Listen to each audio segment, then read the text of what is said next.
Okay, in this final video, we are going to go through a couple formal syllogisms and practice checking the rules. And I say final video because this is all I have planned, but if you have a specific aspect of studying deductive structures, specifically formal syllogisms and or conditional arguments, you can request me to make another video covering specific material, and I'd be happy to do so. All right, so I want to encourage you to practice going through these rules over and over again. I know it's tempting just to kind of take a shortcut, but it will catch you out eventually, and the whole point of this class is to make sure we know how to construct strong arguments. And strong arguments means making sure that we know how to create valid structure. We also want to be able to assess the logical strength of other arguments, and part of assessing strength of arguments is being able to evaluate their structure and to know whether it is valid or not. If an argument relies on an invalid deductive structure, that means the conclusion has no logical worth, and we ought not to accept it, even when it sounds good. Okay? So I tried to write a formal syllogism that sounds good. That sounds like we just instinctually want to accept this. And that is, some dogs are puppies. And personally, I accept that premise. Some dogs are indeed puppies. The second premise is all dogs are mammals. And again, I accept that. Dogs universally are mammals. The conclusion reads, therefore, based on these two premises, some puppies are mammals. And again, that alone sounds good to me. I want to accept it. But being able to assess argument doesn't mean just looking at the conclusion and seeing if we agree with it. We have to evaluate the process by which we came to that conclusion. Okay, so that's what we're going to do here. And we're going to start with rule number 1. Okay. Rule number 1, middle terms cannot be the predicate in both premises. So to check this rule, we have to know how to identify the middle term here, and we also have to be able to know what is the predicate position. Okay. In that last video, we discussed that the predicate position comes at the end of our simple statements that we'll be using. It's the characteristic that's being applied to the subject. Middle terms are the terms that appear in both premises. In this case, dogs is the middle term. It appears twice. So we know dogs is not in the predicate position in both premises. It's not even the predicate in a single premise. So we're actually okay on rule number 1. This formal syllogism obeys rule number 1. The second rule, major or minor terms distributed in the conclusion must also be distributed in a premise. Okay, so we first must look to the conclusion, figure out which term is being distributed, and here it's puppies. Puppies is being partially distributed into the category of mammals. So puppies is being distributed. The second step is to go up to the premises and see if puppies is being distributed in either place there, and it's not.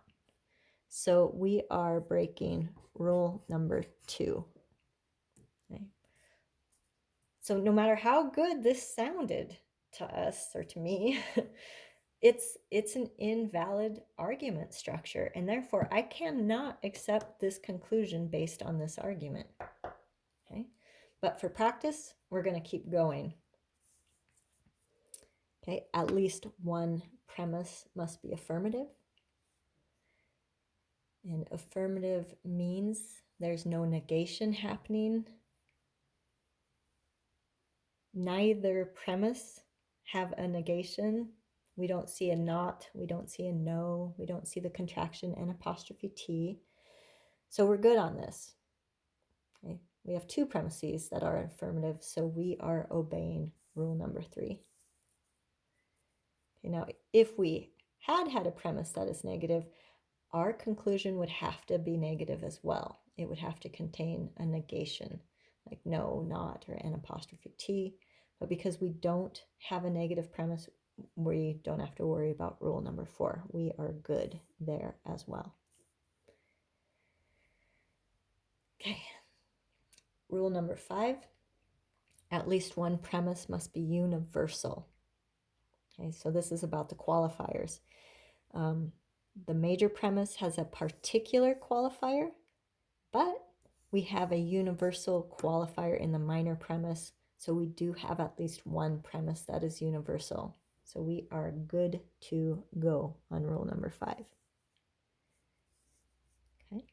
Rule number 6, if we have a particular premise, which we do, then the conclusion must be particular too. In this case, it is, so we are good to go on rule number 6. Okay.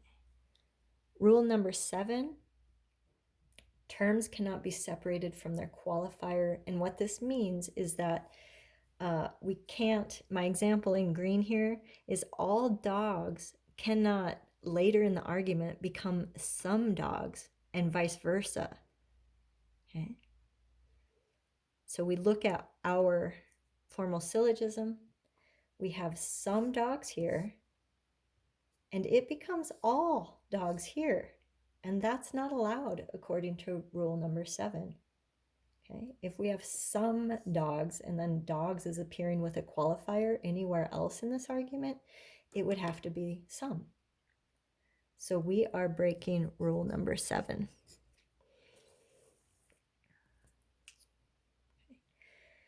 The middle term must be universal at least once. It has to be right next to an all or an every. We've established dogs as our middle term. In the minor premise, it is right next to the word all, the qualifier all. So we're good on rule number 8. Okay. Last one, middle terms cannot appear in the conclusion. Dogs is the middle term. It does not appear anywhere in the conclusion. So we're good on rule number 9. There are 2 rules, however, broken. And so as a result, like I said, no matter how good this sounds, we cannot say it's a sound argument because it does not have valid structure. Okay? The premises might be true, but without valid structure, it is not a sound argument.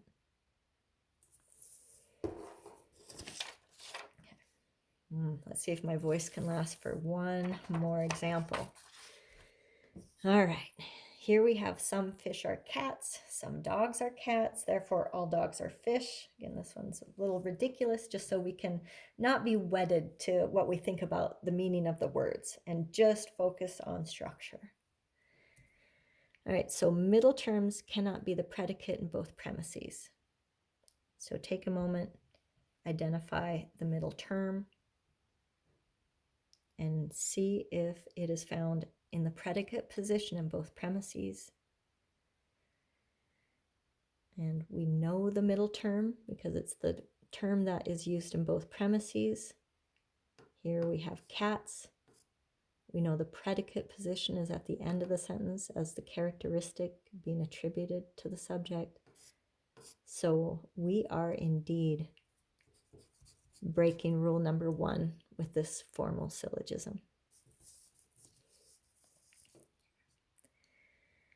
Right? The major minor terms distributed in the conclusion must also be distributed in a premise. First step, go down to the conclusion. We find that dogs is being distributed into fish. So we jump up to the premises. We find dogs in the minor premise is being distributed, this time into cats, but it is being distributed in both the conclusion and the premise. So we are good on rule number 2. I'm keeping our premises affirmative, so we do not have to worry about number 3 or number 4.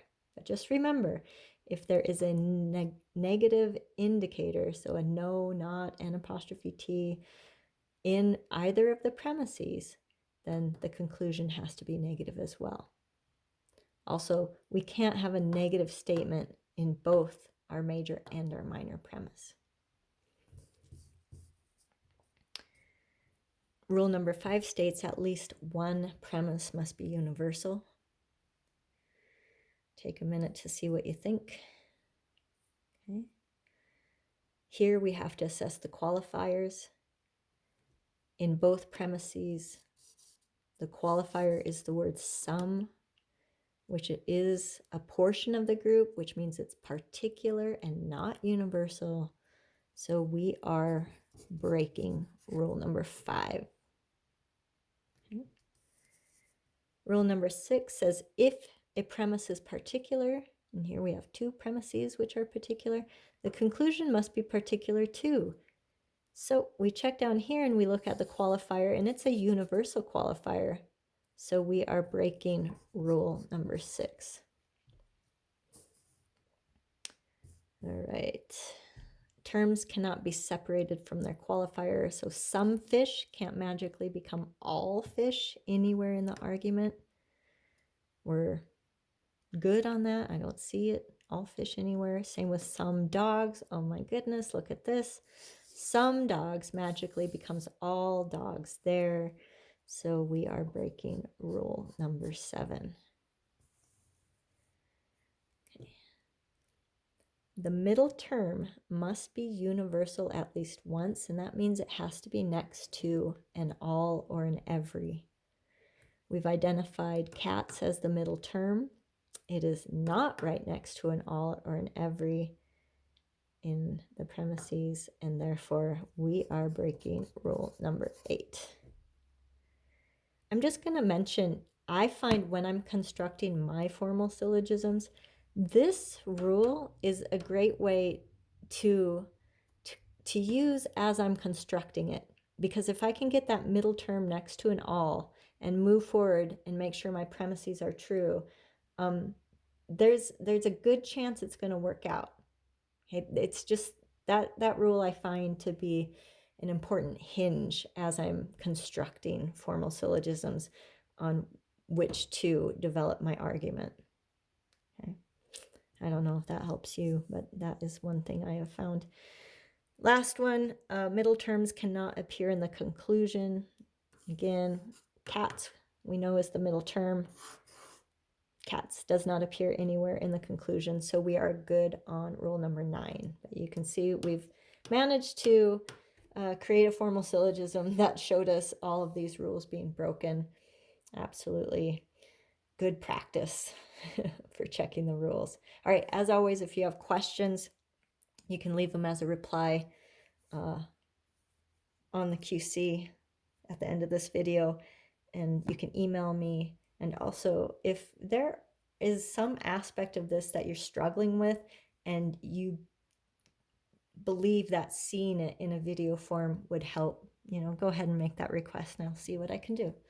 All right, cheers.